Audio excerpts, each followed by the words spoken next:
Untuk mengetahui kondisi terkini di SMA Negeri 72 Jakarta, sudah ada rekan Jessica Winoto di sana pemirsa. Baik, selamat pagi Jessica. Apakah masih ada siswa atau guru yang datang ke sekolah pada hari ini? Silakan.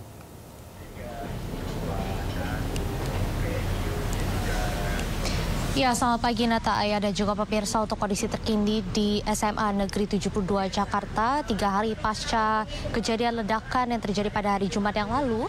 Saat ini kami memantau bahwa tadi kami melihat ada beberapa kemungkinan besar adalah anggota dari himpunan psikolog yang merupakan menjadi petugas yang berada standby di posko trauma healing, karena memang informasinya untuk posko trauma healing ini dipusatkan di SMA Negeri 72, sehingga bagi siswa-siswi yang ingin berkonsultasi dan juga memiliki keluhan-keluhan lainnya dapat langsung datang ke sini untuk berkonsultasi dengan psikolog yang bertugas berada di sini.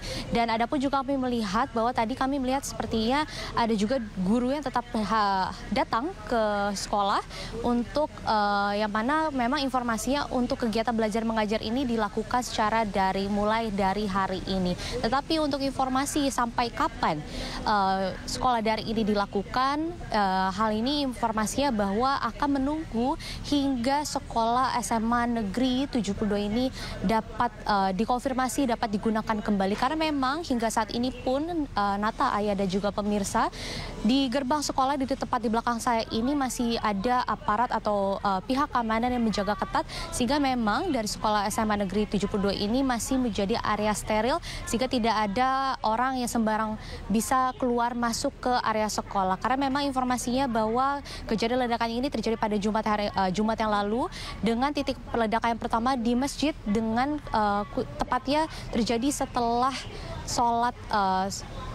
khotbah sholat Jumat dilaksanakan. Dan sementara titik kedua ledakan berada di pintu belakang, sehingga memang dari kedua titik ini yang menyebabkan 96 siswa atau pelajar terluka, yang mana informasinya masih ada yang dirawat di Rumah Sakit Islam Cempaka Putih Jakarta dan juga Rumah Sakit Yarsi. Sehingga Nata, Ayah dan juga pemirsa, kita akan terus pantau perkembangan situasi di sini. Kembali ke studio. Baik, terima kasih Jessica Winoto melaporkan langsung dari SMA Negeri 72 Jakarta. Selamat bertugas kembali dan salam sehat. Pemirsa, di Kabupaten Brebes, Jawa Tengah, warga mulai membersihkan material lumpur dari rumah mereka. Selain itu, jumlah korban tewas akibat banjir bandang bertambah menjadi 3 orang.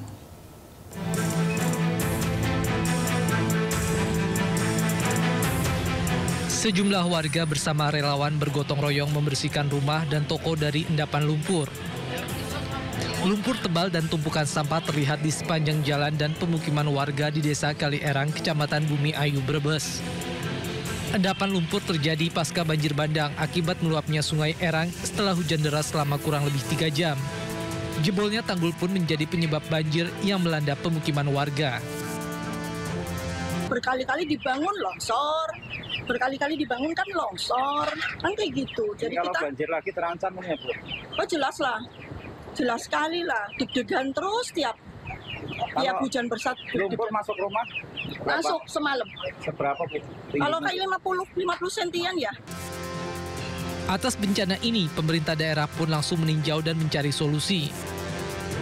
Penyebab banjirnya itu Kali Erang. Kali Erang ini tanggulnya kurang tinggi, sehingga kalau air meluap sehingga luber, sehingga lari ke sini. Tapi kalau tanggul ini ditinggikan, insya Allah tidak.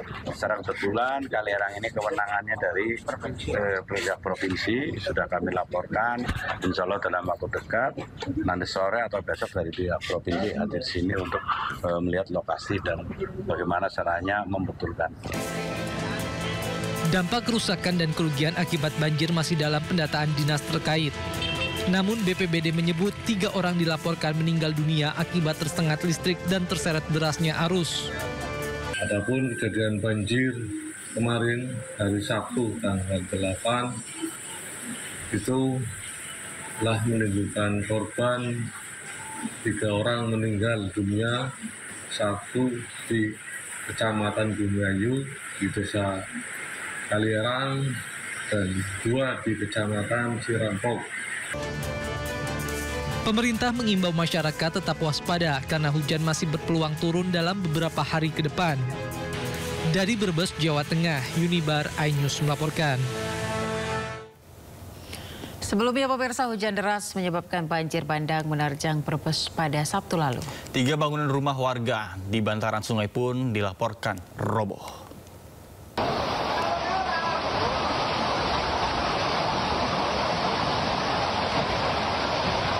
Sebuah mobil terseret derasnya arus banjir di wilayah Brebes, Jawa Tengah. Banjir terjadi akibat hujan deras sejak Sabtu siang yang mengakibatkan sungai keruh meluap. Selain mobil, 3 bangunan rumah warga di bantaran sungai pun dilaporkan roboh.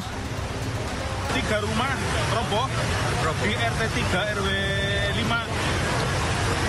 Terus mobil terseret banjir dari jalan KH Robi atau Jalan Sudo tadi sampai di depan Toko Harapan. Kalau kerugian materi, saya kira bolehkan tidak terhitung karena banyak barang-barang elektronik dari warga yang ikut terendam.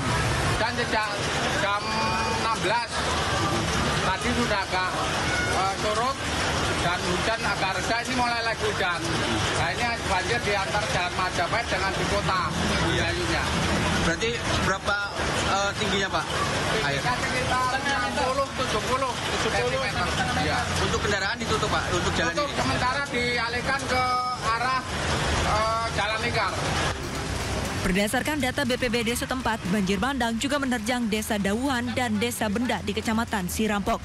Sedangkan di Kecamatan Bumiayu, banjir menerjang 4 desa, yakni Desa Panggarutan, Desa Dukuturi, Kalierang, dan Desa Langkap. Dari Brebes, Jawa Tengah, Unibar iNews melaporkan. Indonesia termasuk wilayah rawan bencana. Pemirsa, terkait hal tersebut masyarakat dihimbau memiliki tas siaga bencana bagi seluruh anggota keluarga guna menghadapi kejadian bencana. Dan berikut kebutuhan dasar yang harus ada di tas siaga bencana.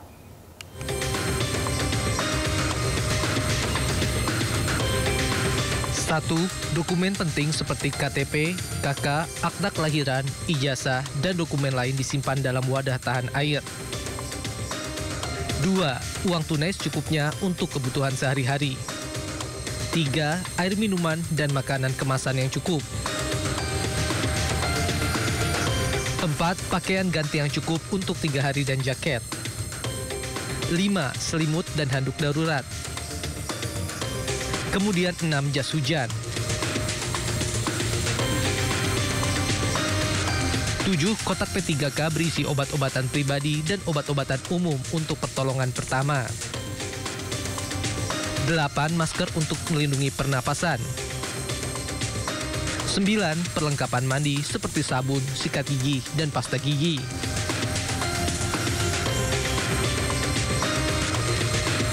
10.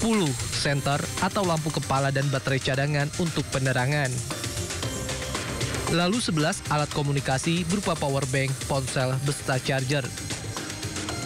12. Peluit untuk meminta bantuan saat darurat.